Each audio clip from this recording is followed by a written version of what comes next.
L'épisode commence avec Supriya et Rajini parlant dans la chambre. Prabha arrive avec un plateau dans les mains. Elle donne du lait à Supriya, mais celle-ci ne le prend pas et s'en va avec Rajini. Prabha parle à elle-même. De l'autre côté, les filles de Dolly décorent la maison. Supriya frappe à la porte. Ganga est émue de la voir. Rajini entre et tape amicalement Ganga. Ganga sourit en la voyant. Supriya parle à Ganga. Prabha regarde à travers la porte. Ganga se met à pleurer. Supriya la réconforte et la prend dans ses bras. Ganga présente les autres filles présentes. Les filles dansent et font la fête avec Ganga. Prabha reste derrière la porte et les observe. Prabha essaie de prendre de la nourriture, mais elle est interrompue par l'une des filles. Supriya parle à Ganga. Dolly discute avec elle. Pendant ce temps, Prabha verse quelque chose à terre et sourit. Ganga et Supriya se lèvent. Prabha va se cacher et regarde si son plan fonctionne. Ganga demande à Supriya de la rejoindre en souriant. Supriya accepte et avance vers Ganga. Supriya glisse. Ganga est étonnée, la famille aussi. Elles accourent vers Supriya et la relèvent. Prabha est contente de voir Supriya tomber. Ganga demande à Supriya si elle va bien, mais Supriya, tenant son ventre, crie de toutes ses forces. Dolly demande aux filles d'aller chercher un chauffeur. Dolly remarque l'endroit où le sol est glissant. Ganga, Rajini et une autre femme emmènent Supriya à l'hôpital. Ganga parle avec Supriya. Ganga appelle un docteur qui examine Supriya et dit de la mettre immédiatement dans la salle des opérations. Supriya demande à Ganga de ne pas la laisser seule. Ganga accepte. Les docteurs entrent dans la salle avec Supriya, tandis que Ganga reste dehors. Ganga prie pour que tout se passe bien pour Supriya. Une femme la console. Ganga remarque que Rajini n'est pas avec elle. Elle la cherche et la trouve en train de pleurer. Ganga prend Rajini dans ses bras et lui dit de ne pas pleurer, que tout va bien se passer. Ganga demande à la femme de faire quelque chose. Ganga fait asseoir Rajini et la console. Rajini explique quelque chose à Ganga et elles pleurent toutes les deux. La femme arrive avec un verre d'eau à la main et le donne à Ganga, qui le passe à Rajini. La famille Chatovdi arrive et demande où se trouve la chambre de Supriya. Pulki accourt vers la chambre. Il tombe sur Ganga qui leur explique ce qui s'est passé. Prabha dit quelque chose et Kanta à l'appui, mais Pulki prend la défense de Ganga. La famille attend. La porte s'ouvre, les docteurs sortent. Pulki leur demande ce qu'il en est. Le docteur dit que Supriya se porte bien, mais qu'elle a perdu l'enfant. Pulki est choqué, Ganga pleure, la famille est sous le choc. Prabha dit quelque chose.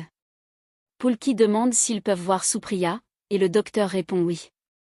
Il se dirige vers la chambre de Supriya. Arrivé devant la porte, Prabha empêche Ganga d'entrer. Supriya pleure dans les bras de Pulki et lui demande pardon de ne pas avoir fait plus attention à leur bébé. Pulki lui dit que ce n'est pas de sa faute. Ganga pleure. Madhvi parle à Supriya et lui demande de ne pas pleurer. La femme amène Ganga sur un banc et la réconforte.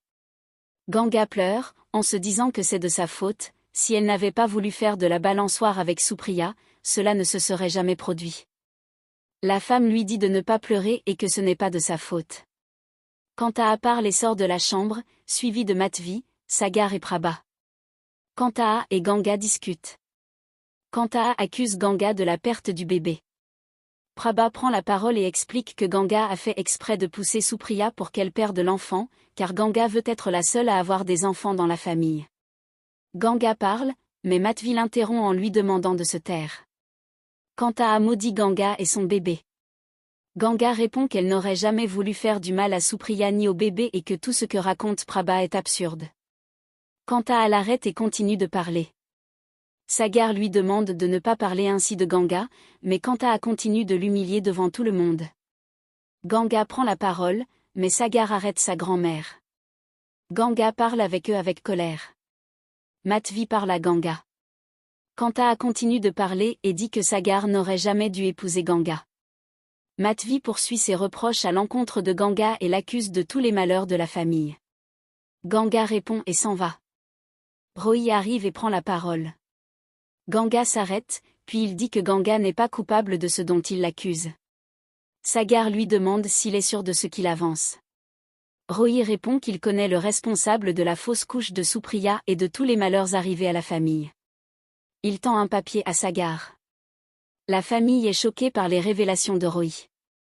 Kanta prend la parole et demande que, si Rohit connaît le coupable, qu'il le dévoile. Rohit répond que cela va les choquer, et que c'est un membre de la famille. Cette personne, c'est Prabha. Tout le monde est étonné. Prabha prend un air innocent et dit à Rohit qu'il est complice avec Ganga pour l'accuser. Elle dit à Kanta que Rohit ment. Rohit insiste en affirmant que c'est bien Prabha la responsable. Prabha se tourne vers Madhvi et jure qu'elle n'oserait jamais faire une telle chose, accusant Rohit d'inventer des mensonges. Kanta apprend la défense de Prabha. Rohit explique tout ce qui s'est passé dans la maison et comment ils avaient compris que Prabha avait manipulé Rajini pour qu'elle aille dans la chambre de Sagar. Il ajoute qu'il a une preuve tangible si la famille ne veut pas le croire. Rohit prend le téléphone de Rajini et dit que cette dernière a tout filmé dans la maison de Dolly. Quant à Sagar et Madhvi regardent la vidéo et découvrent que Prabha a tout manigancé. Madhvi s'approche de Prabha et la gifle. Elle lui crie dessus. Kanta avance vers Prabha, et celle-ci se met à genoux devant elle, implorant son pardon. Ganga pleure. Prabha s'agenouille devant Madhvi, lui demandant de la pardonner. Madhvi la repousse et lui dit qu'elle ne lui pardonnera jamais, avant de partir.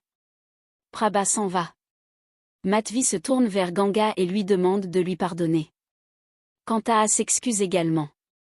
Ganga leur parle, mais refuse leurs excuses et s'en va. Sagar la rattrape et essaie de lui parler. En colère, Ganga lui dit de ne pas la suivre. Elle leur reproche d'avoir rejeté toute la faute sur elle sans hésitation et ajoute qu'elle n'acceptera pas leurs excuses. Elle part. Avec cette tension, l'épisode se termine. Merci d'avoir suivi jusqu'à la fin. Si cette vidéo vous a plu, abonnez-vous et activez les notifications pour ne rien manquer. Chaque abonnement compte et nous motive à vous offrir encore plus de contenu de qualité. À la prochaine!